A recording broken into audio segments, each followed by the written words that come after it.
Subiu para 47 o número de mortes provocadas pelas chuvas em Minas Gerais. 101 municípios decretaram situação de emergência. Nossa Senhora! Mas o Jorge acabou de ir embora, ó. Meu Deus, ó. Essas casas foram levadas pela correnteza do rio Matipó, que transbordou e invadiu as ruas de Raul Soares, na zona da Mata Mineira. Em outro bairro, os moradores tiveram que ir para o andar de cima da casa e foram resgatados de barco. O prefeito decretou estado de calamidade pública. Também na zona da mata, quase a metade dos 25 mil moradores de Espera Feliz está sem lugar para ficar.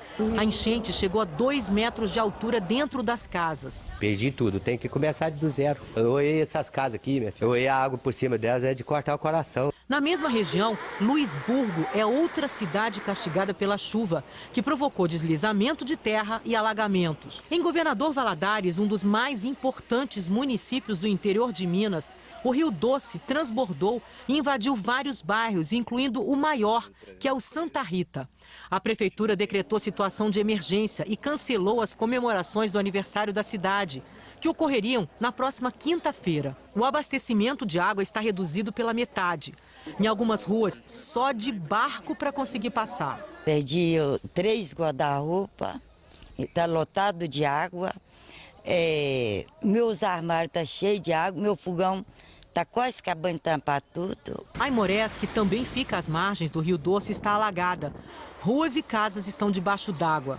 A Defesa Civil de Minas afirmou que a preocupação agora é com a região leste do estado. Então o foco agora são as cidades da região de Manhuaçu, região de Abre Campo, Matipó, e agora nós tivemos uma notícia de um aumento de 3,90 metros na cidade de Valadares. O presidente em exercício, Hamilton Mourão, disse que conversou com a equipe econômica do governo sobre a liberação de mais recursos da União para ajudar os estados afetados pela chuva. Hoje nós estamos ainda vendo a questão de recursos lá para socorrer o pessoal de Minas Gerais, ali do Espírito Santo.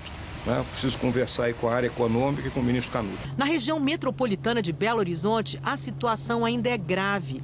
Na capital, ruas estão destruídas e cheias de lama. Há deslizamentos de terra em vários pontos. Com o solo encharcado, o risco só aumenta. O rio Arrudas, que transborda a cada temporal, é vigiado o tempo todo. Em Sabará, o Rio das Velhas subiu bastante e alagou o principal acesso à cidade, que está bloqueado. Segundo a prefeitura, ainda há muitas pessoas presas em locais que ficaram isolados por causa da chuva. Desde que essa chuva começou em Minas, aqui na região metropolitana de Belo Horizonte, a gente já viu cenas impressionantes. Às vezes até faltam palavras para a gente descrever outras cenas que a gente vai vendo pelo meio do caminho. A gente está aqui em Raposa, um município a 40 quilômetros de Belo Horizonte. Essa aqui é uma das principais ruas de um bairro daqui, que fica bem perto de um rio que transbordou. Isso aqui, tudo que os moradores perderam, porque a água entrou nas casas. O rio transbordou, a água chegou lá no teto, um ajudando o outro, todo mundo tentando limpar as casas. Essa é a situação aqui de Raposos. A enxurrada destruiu tudo dentro desse bar. Na casa do Clayson e da Flaviane, que está de licença maternidade, não sobrou nada. Mas não falta força para recomeçar. É só Deus para dar as forças, né? Toda a gente perdeu tudo que tinha. Aí tentar recomeçar de novo aí. Segundo a Prefeitura de Raposos, mais de 2.000 famílias foram desalojadas. É quase metade da população da cidade. As aulas, que começariam hoje, foram adiadas. As escolas municipais estão servindo de abrigos. Tem doação de roupa, né? Igual tem aqui, as pessoas alimentam, né? Tem café da manhã, tem tudo direitinho para quem tá ficando aqui. Em Belo Horizonte, esta igreja passou a ser ponto de apoio para receber doações, que foram levadas para Sabará, na região metropolitana.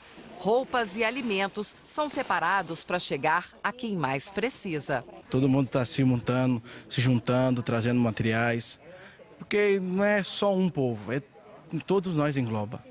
Não é uma família, é todas as famílias que se sentiu na pele. Os desabrigados dependem dessa ajuda para ter o que vestir, um colchão que garanta uma noite sossegada de sono.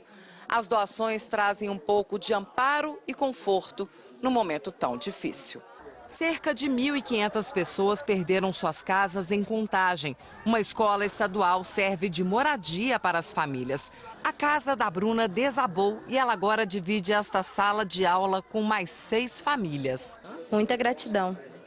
Muita gratidão por todas as pessoas que estão ajudando a gente. Nem sei o que seria se ninguém tivesse ajudando a gente, né? Difícil demais. As pessoas também são gratas por ter o que comer. Tem perdas que são irreparáveis, mas a ajuda de outras pessoas consegue com certeza minimizar os efeitos da tragédia.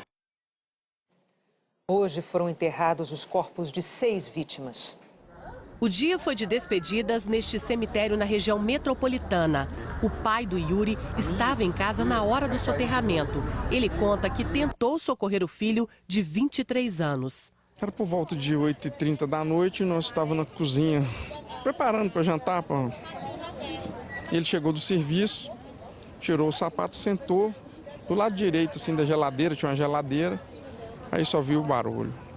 No mesmo cemitério também foi enterrada Lohane, outra jovem de 23 anos. Na hora da chuva, ela cuidava de 2 crianças, Richard, de 6 anos, e Anthony, de 6 meses, filhos da amiga Layara, que também estava na casa. Os 4 morreram soterrados. Era muito amiga, era como se fossem irmãs, sabe? Tinha um vínculo, como se uma identificava muito com a outra. Amizade muito forte mesmo. Muita tristeza e dor na despedida do casal Tiago, Kellen e o filho João Lucas, de 3 meses. Eles foram soterrados na região oeste da capital. Sentimentos compartilhados com outras famílias que também perderam parentes. Nossa oração é que Deus conforte, console o coração de todas as famílias e que a gente possa ter força aí, vinda da parte de Deus, para prosseguir. A caminhada continua. A região metropolitana soma o maior número de mortos, 26 das 47 vítimas.